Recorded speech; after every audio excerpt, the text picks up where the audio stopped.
Okay, fantastic. Let's get started. So today's webinar is about how to engage tribal colleges and universities in registered apprenticeship. I want to say a little bit about the topic and introduce our brilliant speakers in a second. Just a bit of housekeeping before we get into that. Firstly, as usual, we're recording this session. We'll be sending around the recording and the slides afterwards, so no need to take any notes. Secondly, Madeline and Terence are going to talk for about 30, 40 minutes or so presentation, and then we'll have some questions and discussion. So if you've got questions as we're going along, please just put anything in the sidebar, and I'll try and make sure we pick it up towards the end. And then final one, great if you could introduce yourself in the chat, just put your name, your organization, what you do, and whether you've come across and worked with tribal colleges and universities. It'd be really nice to give our speakers a little bit of context about the audience and their experience. Cool. I wanted to say a little bit about today's topic before we get into it. So, big picture, Apprenticeships America, all about growth and expansion. We think we can get to 4 million apprenticeships, massively expanded system. We think we should be getting there relatively quickly. And we think this will be a good thing for equity. An expanded apprenticeship system would be more equitable in itself. But as we're expanding, we need to be mindful that we're doing so in an equitable way. And right now we have a lot of equity and access issues. Gender is a big one. Apprenticeships right now are overwhelmingly male.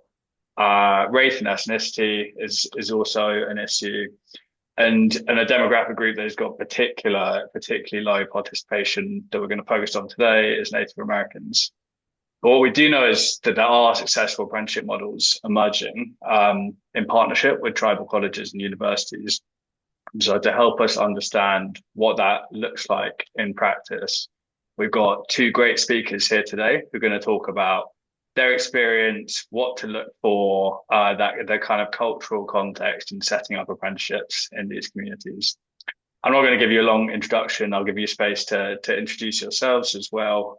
But very quickly, we've got Madeline here from HCAP. Madeline's a long-standing friend of AFA. I'm sure many of you have seen her here before. Madeline runs healthcare apprenticeships across the country, formerly with the state of Montana as well. So she's got experience both on the kind of policy and administrative side and also on the practice side.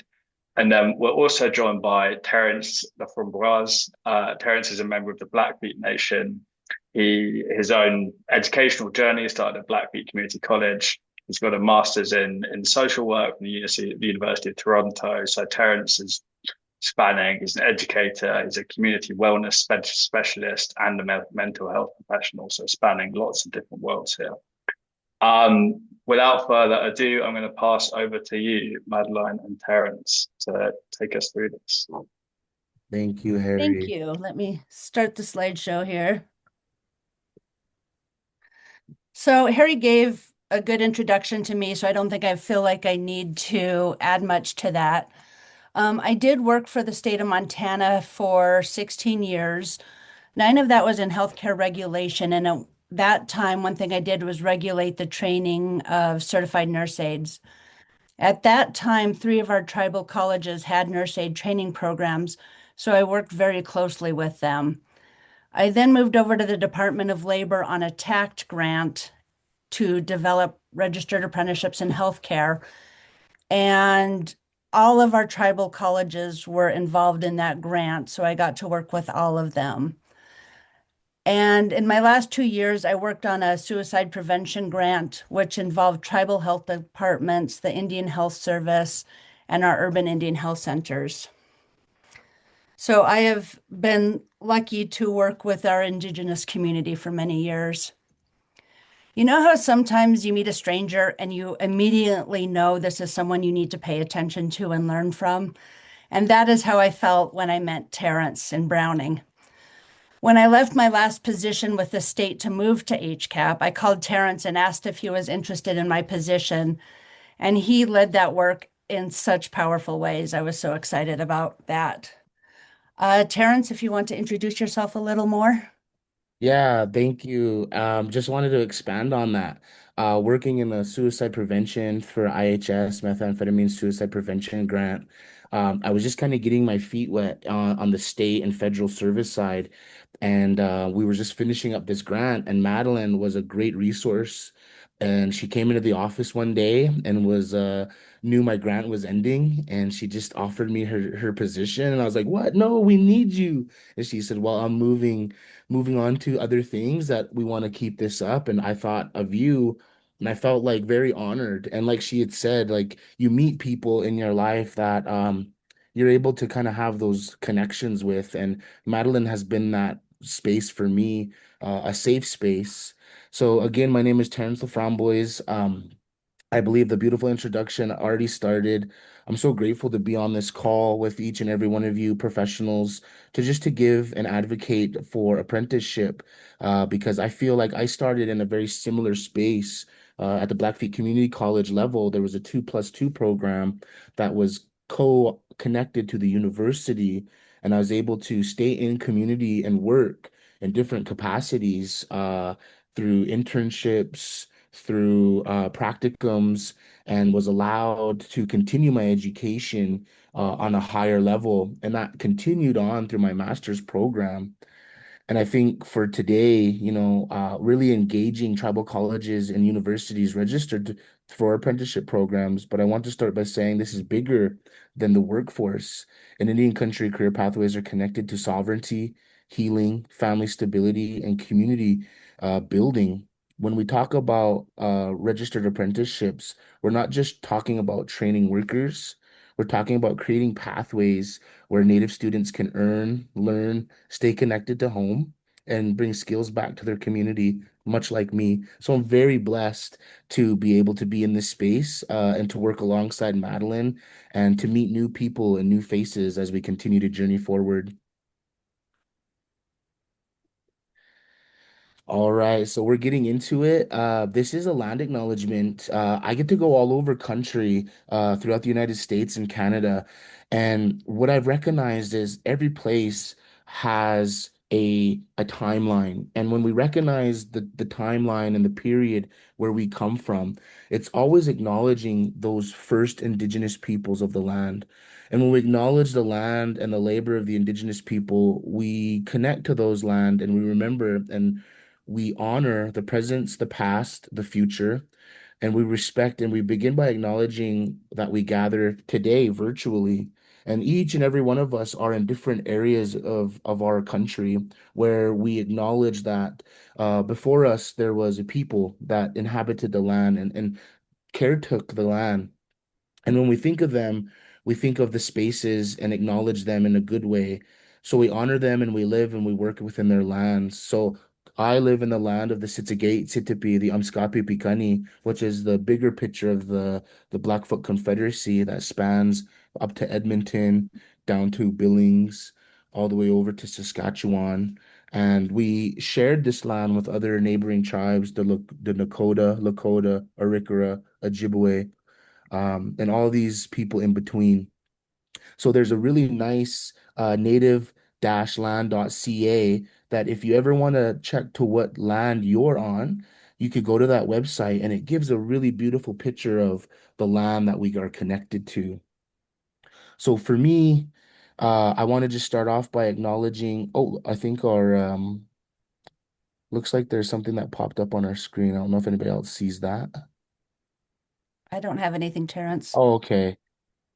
I just see something on my screen.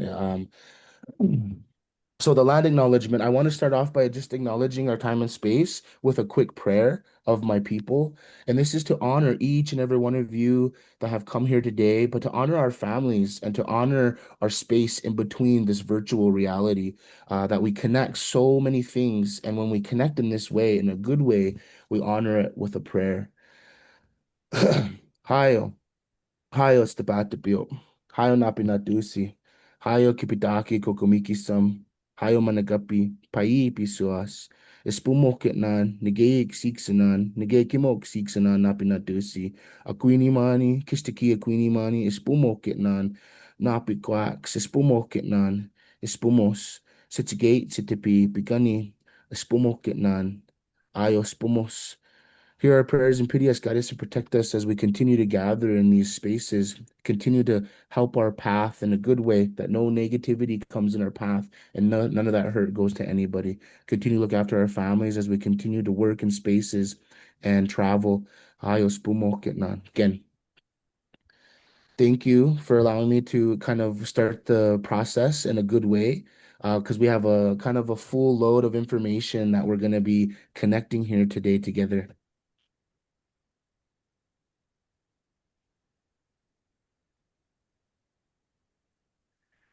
Are we having problems with the slide? I think we can see the PDF file, Madeline, but yeah, that's it. If you move that If I one, do that? Okay, thank you. that's okay. Yeah. All right. Thanks. So I wanted to talk about a little bit about Native American and the apprenticeship system, and I'm going to talk fast because I think I want to hear from Terrence more than myself. But Native American or the American Indian Alaska Native represent just 1% of registered apprenticeships nationwide, one of the lowest participation rates of any group. Leveraging TCUs as partners and curriculum providers offers a culturally grounded way to reach skilled community committed workers. The expansion of equity focus and non-traditional career pathways in apprenticeships is overdue. Mitigating the underrepresentation of tribal representation starts with acknowledging that they have been missed.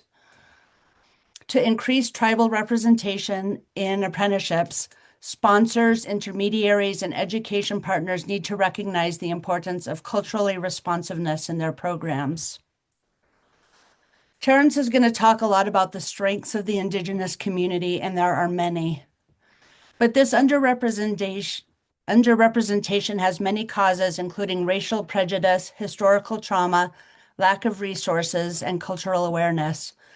Other barriers are geographic, depression, and repression in the reservation system. Another factor is the history of apprenticeship, in quotes, of the Indigenous community. Thank you, Madeline. You know, the data tells us something important. American Indian Alaska Native representation in apprenticeships dropped from 3.4 in 2010 to 1.8 in 2019. That is a 46.3 decline in apprenticeship.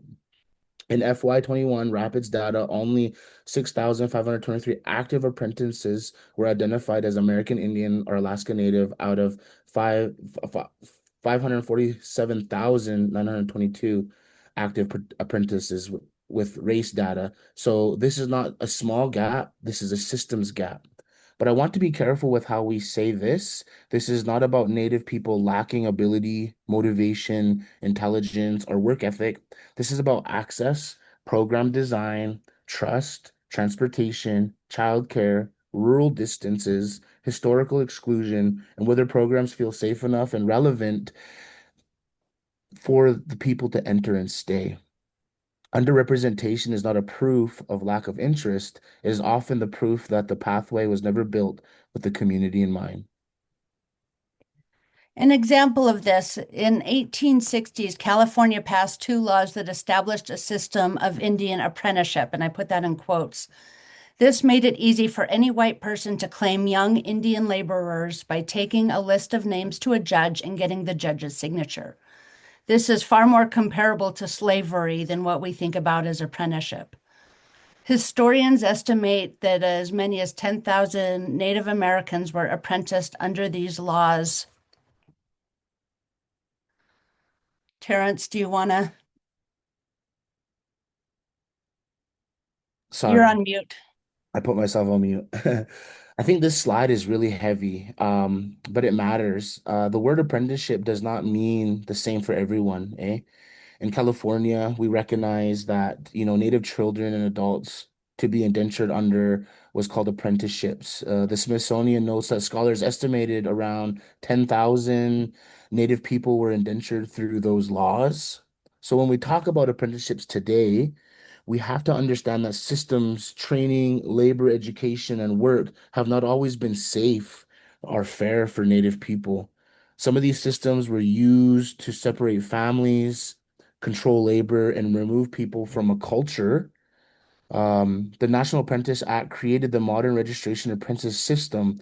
Today's RAP system can be powerful, but the historical memory matters. We cannot ask Native communities to simply trust a system because it is a new name. Trust has to be earned through relationships, accountability, and community benefit. History does not mean we reject apprenticeship. It means we redesign it so it never repeats the same that it did. So there are so many tribal colleges throughout the United States and a lot of universities that actually connect to a lot of those tribal colleges in and around our country itself. And TCUs matter because they're not just colleges located near Native communities, they're indigenous institutions created through self-determination. And that self-determination is kind of what created those set policies that really kind of govern a lot of tribal systems today. And AHEC states that accredited TCUs operate more than 90 campuses and sites and serve students from more than 250 federally recognized tribes. And what we know is there's over 574 federally recognized tribes. So we're still a little over half of just kind of servicing tribal communities, if you will, in terms of tribal colleges and universities. The core mission is tribal self-determination. They already understand students, family, and community and tribal government. And the local workforce really, they already provide what many RAPs struggle to provide: mentoring, cultural belonging, tutoring, transportation support, food support, wellness support, and relationships. Registered apprenticeships need three strong legs: the apprentice, the employer, and the education partner. TCUs are positioned to strengthen all three. TCUs are not just a place to deliver curriculum, they are a trust anchor. For centuries after the colonization of North America, Indigenous education was rooted in assimilation and eradication of the tribal identity and tribal languages. In the 1960s, tribal leaders began a movement towards self-determination, and that included in their post-secondary education system. The first tribal college was on the Navajo Nation in Arizona, the Navajo Community College, now known as the Diné College.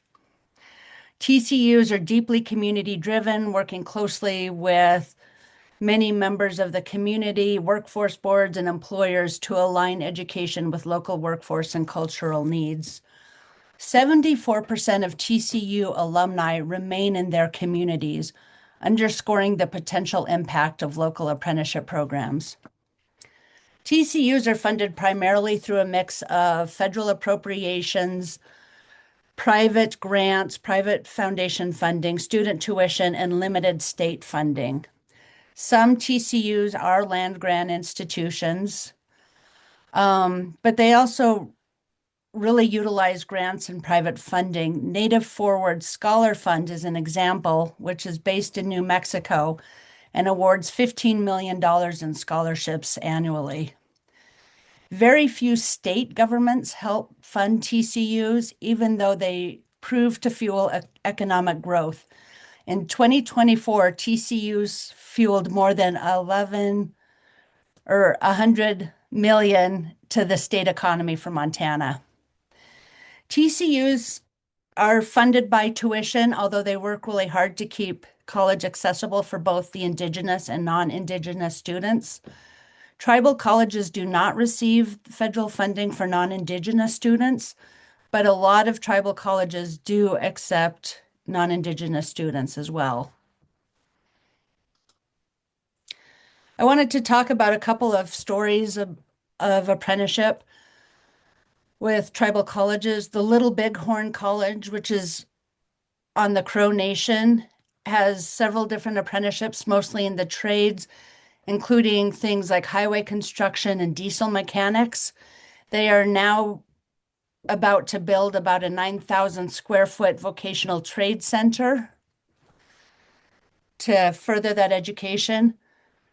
North Dakota has 5 tribal colleges, and they participate in the Tribal College Apprenticeship Program, or the TCAP, which is a statewide earn and learn initiative.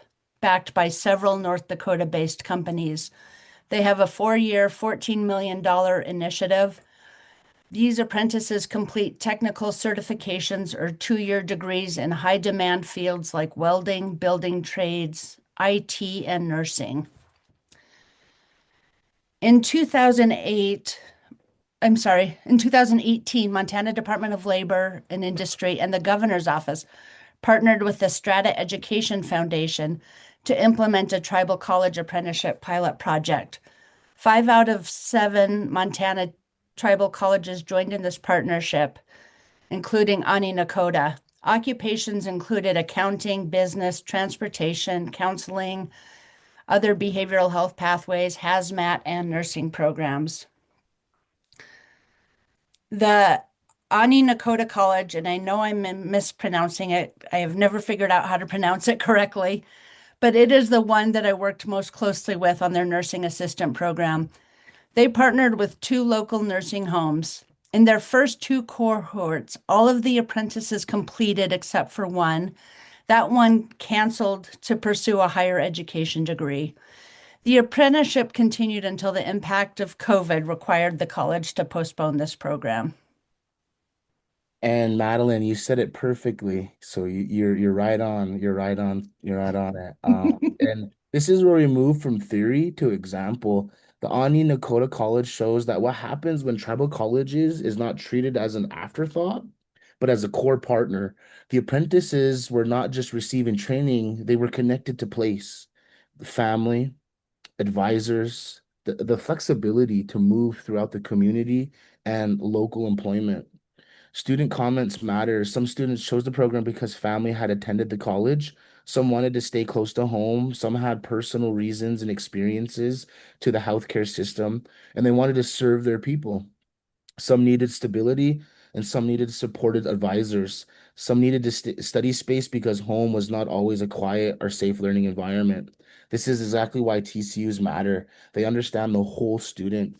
They understand the community, and the success is not only credits, hours, and competencies.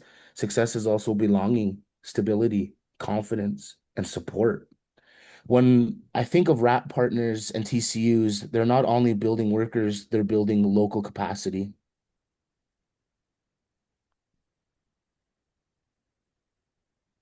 So what we know is, I had mentioned this just prior, is there's 575 federally recognized tribes, 347 in the contiguous states, 257 in Alaska, approximately 400 unrecognized tribes. The U.S. Constitution, treaties, and Supreme Court decisions, federal laws, and executive orders recognize tribes as sovereign nations. And I think that's the key component here, is before any program engages with tribal colleges or native communities, it has to be understood that sovereignty is at the main focus. Tribes are not simply stakeholders or groups, they are sovereign nations within their own governments, laws, citizenships, leaders, histories, and protocols. The current federal list recognizes that the 575 tribal entities eligible for services under the Bureau of Indian Affairs, which dating back, and we go into this later, challenges and the history, is the tribal Indian Affairs started in the War Department. So when we think of the history of our tribal lineages in terms of the nation to nation building, it means the engagement cannot be treated likely regular community outreach. It is government to government, nation to nation, institution to institution. Relationship building and registered apprenticeship sponsors need to know who has authority, who needs to be consulted, and how decisions are made locally. When engagement without sovereignty becomes outreach, engagement with sovereignty becomes partnership.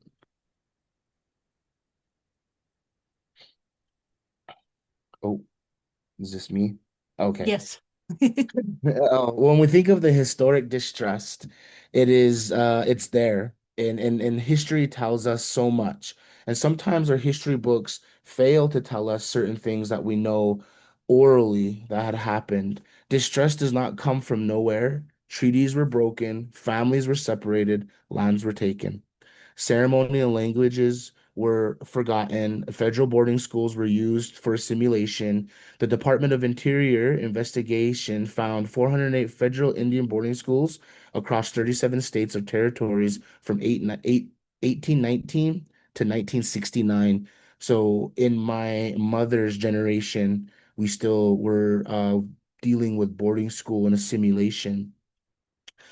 The Department of Interior also stated that these schools used identity alteration methods like renaming children, cutting hair, discouraging or preventing native languages and religion, and organizing children into military-style routines.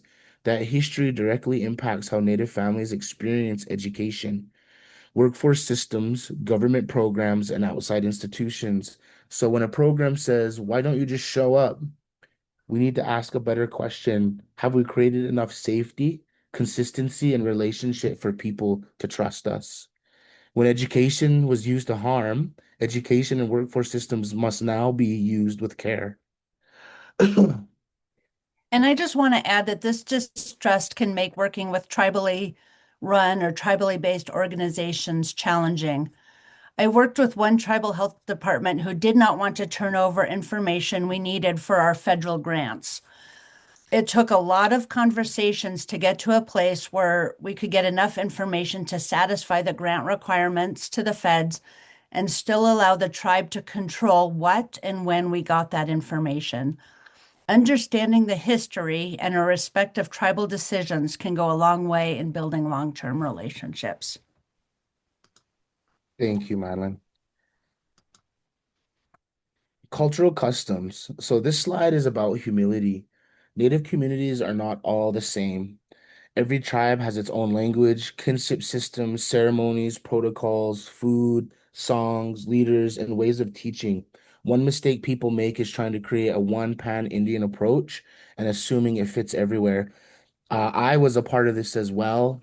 Growing up here on the Blackfeet Reservation, right next to Glacier National Park, I was really grateful that I was able to be a GONA master facilitator. And GONA is a SAMHSA evidence-based practice called Gathering of Native Americans. And in that teaching, I got to go to Oakland, and they have a friendship center there in Oakland. And I came in there thinking like, yeah, this is how we engage Native people. This is what we do. And they're like, hey, it isn't just indigenous kids. There's indigenous Mexican. There's Black communities. There's Asian communities, and they're all indigenous to the land. And we recognize that in spaces. So it was new to me to know that there was a lot of humility that I needed to have in terms of approaching different communities and learning local customs. I would adjust one fact on this slide. The Dawes Act prohibited ceremonies. I would say the Dawes Act attacked native land, kinship, and communal systems. While the 1883 Code of Indigenous Offenses and Courts of Indian Offense criminalized many native religions and cultural practices, the American Indian Religious Freedom Act of 1978, so just not that long ago, 40, I may be coming up on 50 years now, declared federal policies to protect and preserve Native people's inherent right to practice traditional religion and ceremonies. Cultural responsiveness is not a checklist. It's a relationship with specific people, place, and a way of life.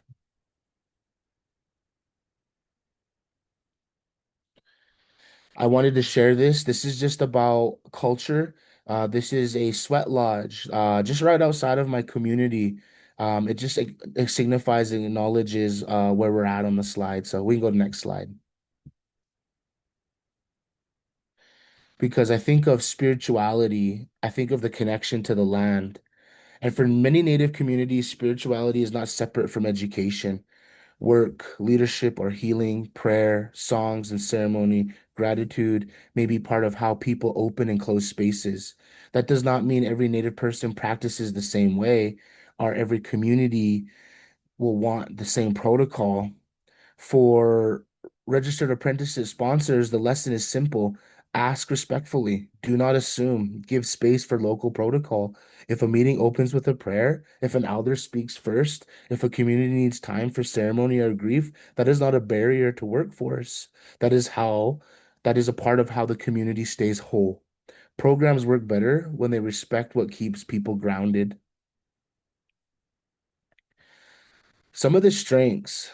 This is one of the most important slides I think that, me and Madeline were going over. And because we cannot build from a deficit lens, we have to really build from a space that Native communities have survived because of strength, kinship, extended families, humor, language, spirituality, veterans, elders, our grandmothers, our grandfathers, our aunties, our uncles, our teachers, the community responsibility, if you will. When we design registered apprenticeships from a strength-based lens, we stop asking only what is wrong and we start asking what is already strong here that this program can support. Protective factors matter, cultural connectedness, positive identity, social future aspirations, and belonging all support academic and career success. A strong wrap should not weaken those protective factors, but by forcing students to leave behind culture, family, or community, it should strengthen them. Native communities are not hard to serve, they are worth serving correctly.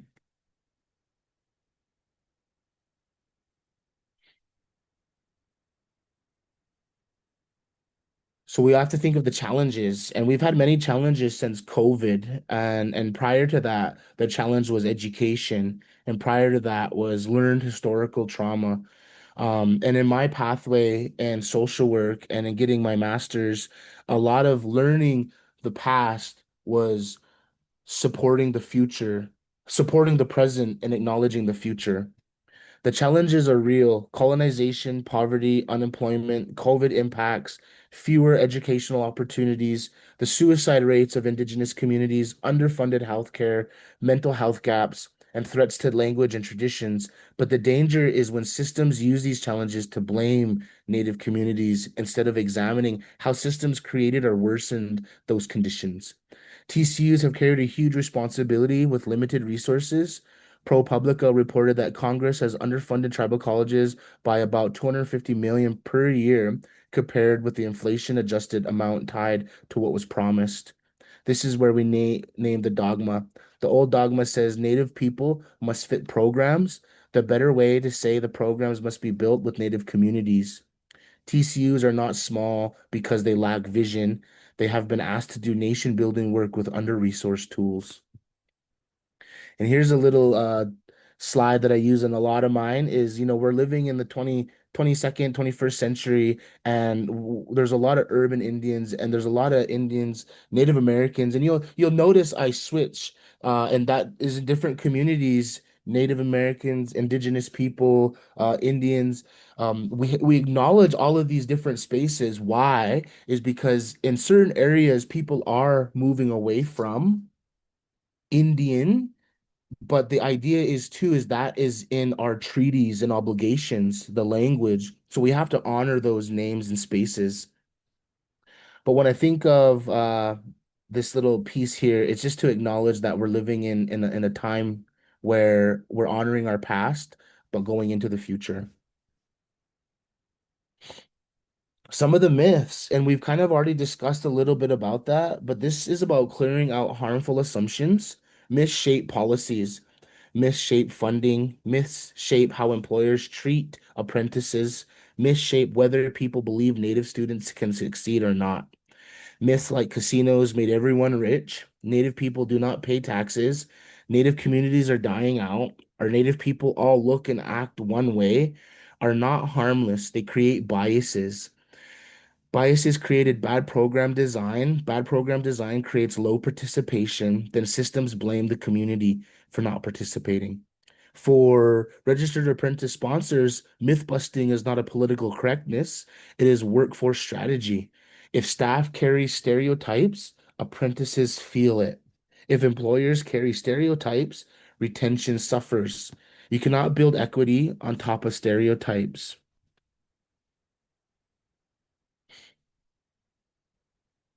And this kind of goes back into how do we build that relationship? Well, communication matters. In some Native communities, a gentle handshake may be respectful. Direct eye contact may not always mean honesty, and avoiding direct eye contact may be a sign of respect. Storytelling may carry more truth than data. Humor can carry correction, healing, and hard truth.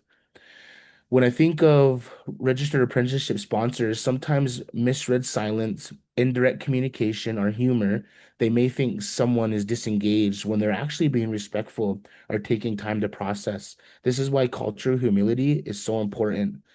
Do not confuse different communication with a lack of interest.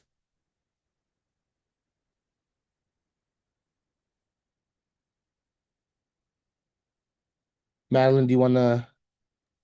I do. I was on mute. Sorry. No. I just want to say one thing before Terrence kind of closes this out. I think the two really important things is connection and flexibility. I think that connection takes a lot of time, but you need to really show up, listen, put aside your own agenda so relationships can either be built or strengthened. As a white girl coming in who just wants to get stuff done, working with some of the TCUs was a mind shift for me, but has been so beneficial. I mean, there's been times where I've come in with an agenda and for some reason or other, the tribal college was shut down for a period of time. A lot of times, if there's a death in the community, everything shuts down to pay respects. So I think having that connection is really, really important and flexibility.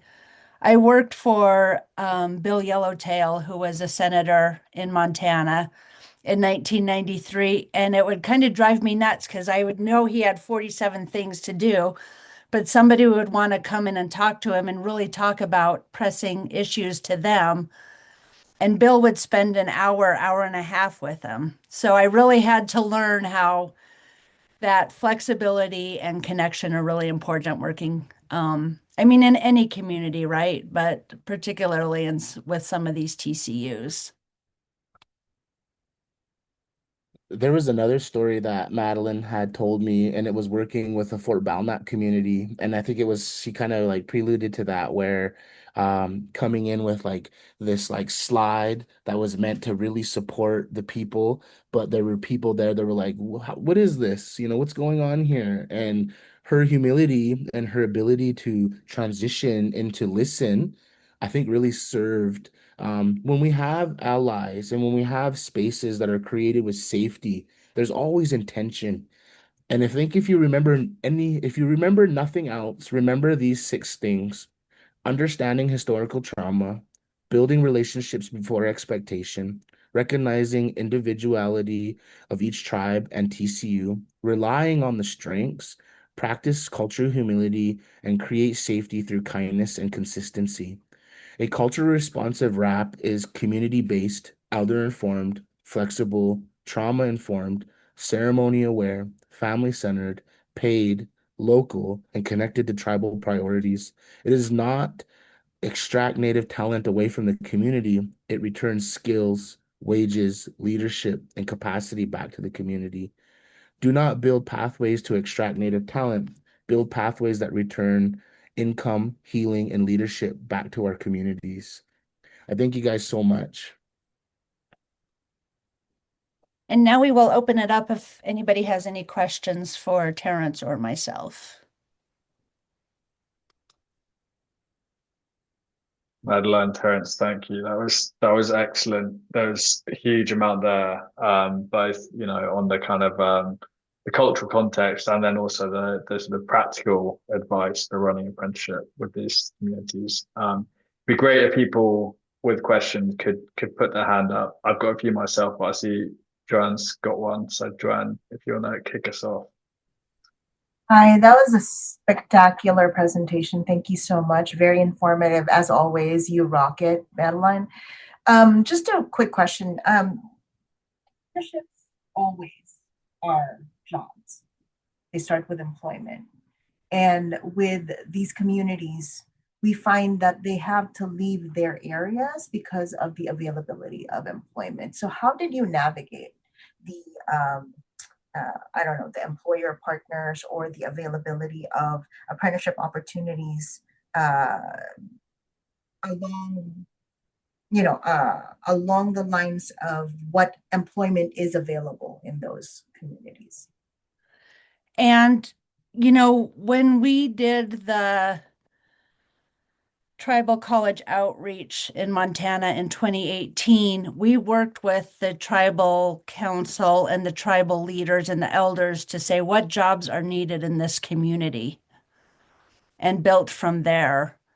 Um, I would say most tribal colleges are set in a place, and I work in healthcare, Joanne, that has most tribal colleges have healthcare near them, and most of those are having a workforce shortage. So for us, it was more natural. I know that Little Bighorn College really is close to Billings, which is the biggest town in Montana of about, what, 100,000 people. And so they worked with some Billings employers as well to say, what can we do in Crow Country to support the Billings workforce? Terrence, do you have something to add on that? I just wanted to add, and also the TCUs provided transportation because I know with Ani Nakota, Haver is right there. And in these rural areas, that's what the TCU really does is it provides those gaps. So when we're thinking of like, well, how do we engage with an employer that maybe not might not be on the reservation? This is where the tribal colleges could come in and provide transportation, could provide that um, services that bridges those gaps. Thank you Brilliant. very much. Appreciate it.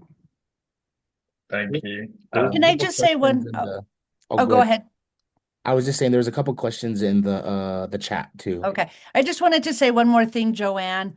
I know that and I'm going to mispronounce this as well, so I apologize, but the Tohono O'odham Nation in Arizona has used apprenticeships for building projects on their reservation land. And in one of the hotels I stayed at one time, there was a big plaque recognizing apprenticeship on native land to build this hotel.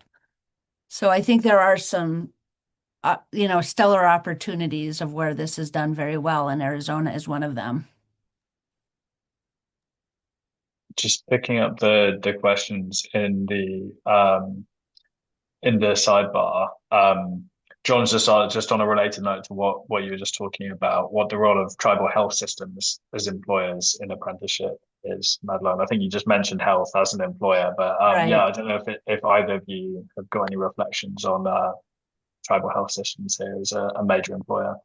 It really depends, because there are some tribal health departments that are run by the Indian Health Service.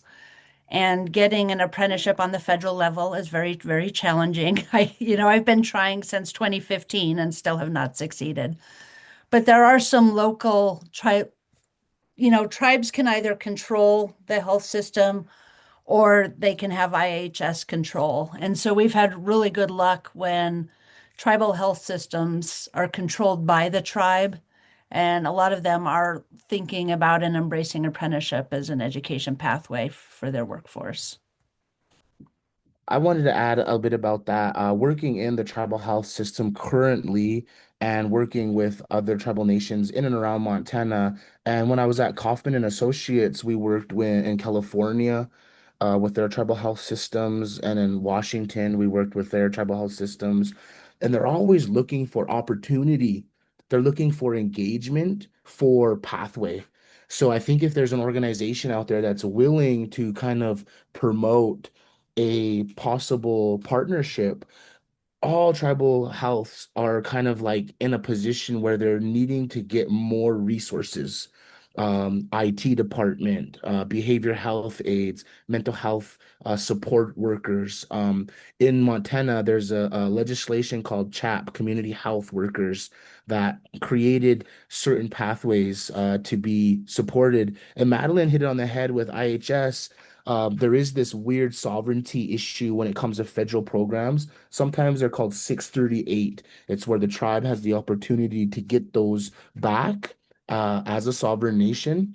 So there are many tribes that don't use federal services and are 630 aided. They have a more a direct pathway to creating connections with the tribal health leaders and the TCUs.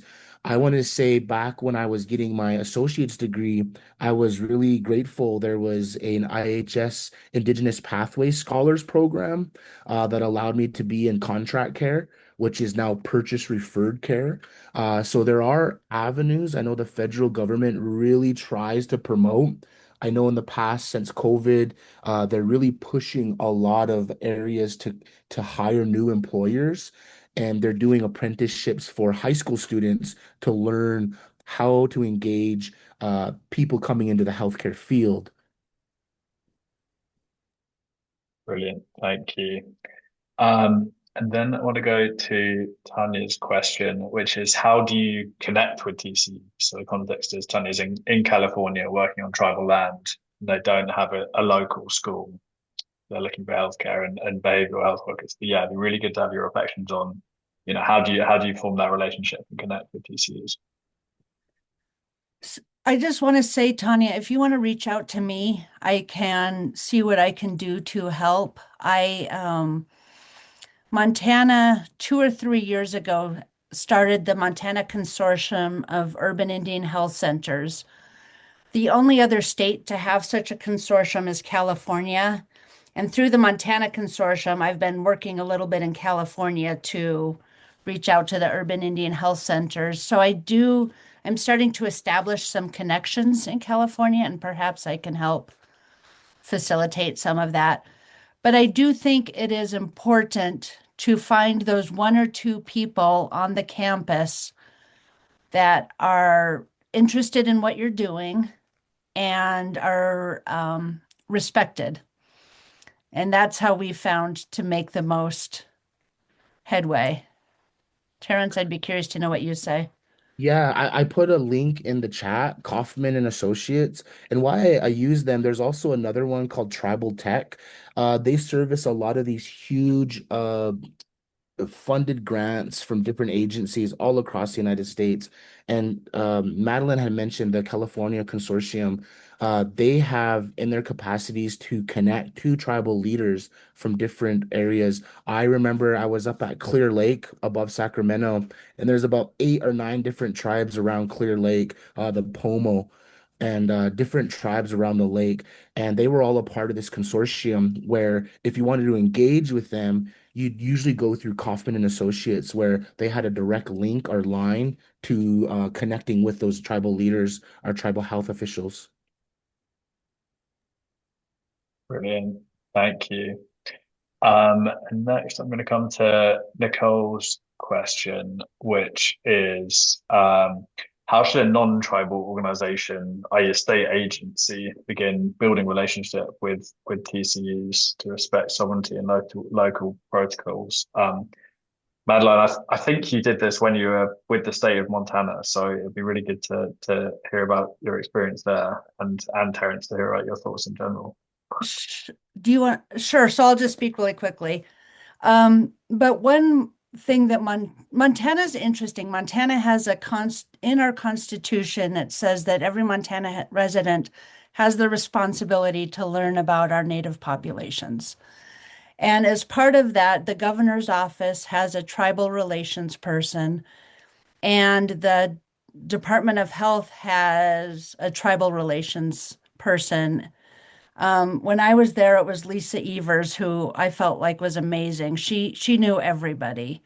And so she was really helpful in facilitating conversations and relationship.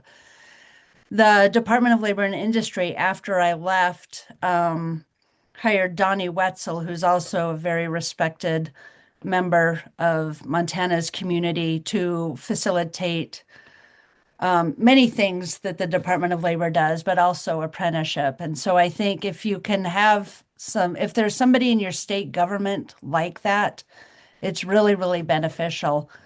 Donnie Wetzel is a hoot. I think, Terrence, you can correct me if I'm wrong, but it was one of his ancestors that was the figurehead of the Washington Redskins Mhm. until they changed their name. So hope, if there's somebody like that in your state government that can help facilitate conversations, I would rely on them. Yeah, I want to just second that. I think Montana was very unique in that way. I know Washington, California, Nevada, Mexico, or New Mexico, they all have different links through their tribal government system, tribal state government relation system.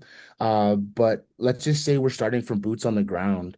A lot of the times, it's really just engaging with the tribal universities, the tribal colleges. They have and it's kind of blanking in my mind. When you're doing research in communities, you usually need to get permission from a Madeline, help me out here. Because a lot of tribal colleges are now the lead of these, where you go connect to them personally and you create that relationship on the ground. Um, and our tribal leaders are always looking to engage with outside resources. So I think if we're thinking of like, well, where do we start if it's ground zero? It's just building that relationship one on one. And I know that could be challenging with who do I talk to? Where do I see? But more times than not, each tribal space has a relationship person that creates those connections. So like a tribal liaison. Rocky Mountain tribal leaders services like North and South Dakota, Wyoming, Idaho, and Montana. There's all these different consortiums throughout the United States that I think service Indigenous people. It's just finding the right pathway to them.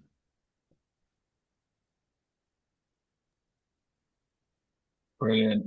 I think we've got time for a couple more questions. We've got one more in the sidebar from Matt. Uh, how do providers, either TCUs, employers, intermediaries, think about and approach non-technical barriers to placement, persistent success?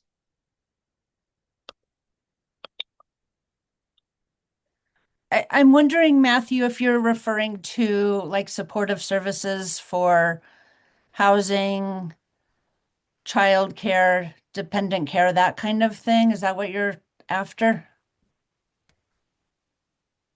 And you're on mute, Matthew. Well, then it's first time on Zoom today, so sorry about that. Um, yeah, that's one whole bucket, right? The basic needs and security bucket. And I know that schools, and I've been part of a number of initiatives where schools have gotten a lot more progressive and active in sort of seeing the whole student, outside of just sort of the proverbial classroom. But I was also thinking about sort of the non-subject matter expertise, whether the sort of the non-professional skills or the sort of adjacent skills, the durable skills.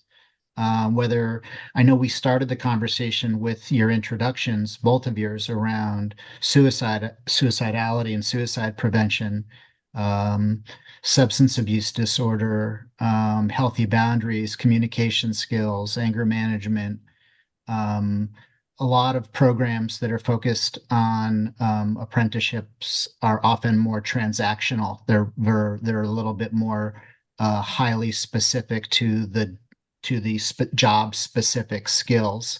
Um, so just sort of wondering around sort of um, the whole student or the sort of whole learner or the whole apprentice approach, and where and how partnerships or adjacent providers, can be brought in.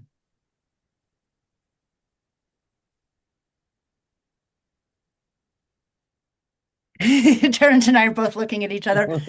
When I started on the TACT grant, we had, I forget what they were called. They were kind of career coaches on each tribal, at each tribal college. And those folks really helped mitigate challenges for the apprentice, or I'm sorry, for the student who some turned into apprentices.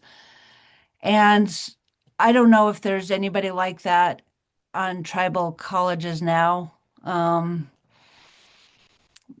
That's a constant challenge for any student, but I think sometimes is exacerbated in some of these communities. And I think, Matthew, that's a great question because when we look at the whole apprentice, we recognize that they come with a lot of these underlining things, and so do many other apprentices throughout the United States. You know, how do we create meaningful spaces? When I work in a trauma-informed space, the first part of it is safety. And when we look at it from instead of like what's wrong with you to what's going on or what happened, you're creating an opportunity for people to kind of shed that the heaviness of sometimes suicidality, sometimes the trauma of coming from a community that is disenfranchised. But it all starts with meaningful spaces being created, because I think no matter where we go, whether it's indigenous spaces, different communities, there's always going to be these non-technical barriers, eh? And when we look at them from what we're looking at them through now, the lenses of barriers, they're going to be just that. How do we widen our lens to recognize that these barriers are created only by our need to kind of create a system to kind of push people through. So if we open up that system to allow failure, to allow sometimes people to fall through the cracks, but to be picked up in the same manner, to brought back to the beginning and to go through it. Hey, you failed again. Let's bring you back up again. Because I know there's many programs, you fail a drug test, you're done. How are we creating a space where they're allowed to maybe get probation? Are they allowed to be serviced, to get mental health support, whether it is through tribal health or to get a uh, uh, an addiction assessment through a system? I think we can widen our lens to not really focus on the barriers, but to recognize that they're there and to move forward in a good way. Brilliant. Thank you. Nicole, I'm going to give you the last question. Oh my goodness, I have so many more even based on that. So I do want you to know, Terrence and Madeline, I sit on the homeless and foster youth IACA subcommittee with Department of Social Services. I would welcome a follow-up conversation where we even might be able to invite you to join us. HCAP, we work with you closely, Linda Mount. But follow-up question, have those conversations talked about pre-apprenticeships? Because what Matthew said with providing those soft skills and getting individuals ready for that. I know California is different where it requires a registration of a pre-apprenticeship. I don't know what a linkage agreement, if that would be linked on the outside, since we don't have any right now in the TCUs, a registered apprenticeship program in its whole. But Madeline, Terrence, any thought about registered pre-apprenticeships? You're on mute. Of course I am. I think there's a lot of exciting room for pre-apprenticeships in the high schools in tribal communities. One thing I forgot to mention is Terrence is running for tribal council, and he is also on the school board. So we need to engage people like Terrence to let them know about the benefits of the pre-apprenticeships in high schools and how that can lead to apprenticeships in that community. Yeah, and I think just seconding that space is recognizing how do we meet uh, these amazing programs that are providing so much opportunity? How do we meet community? If we're looking at it from our perspective as apprenticeship sponsors, how are we connecting at a lower level? I would say upstream is what they call it. How are we connecting people upstream instead of connecting them to where we're at? So a lot of that is finding opportunity through job fairs, career fairs, all these amazing opportunities that I know tribal colleges and indigenous high schools really try to do for their students because they recognize on their end there is a low status of students engaging in college now, where a lot of students either military and are these programs that are labor intensive. So recognizing meeting them upstream is what we say.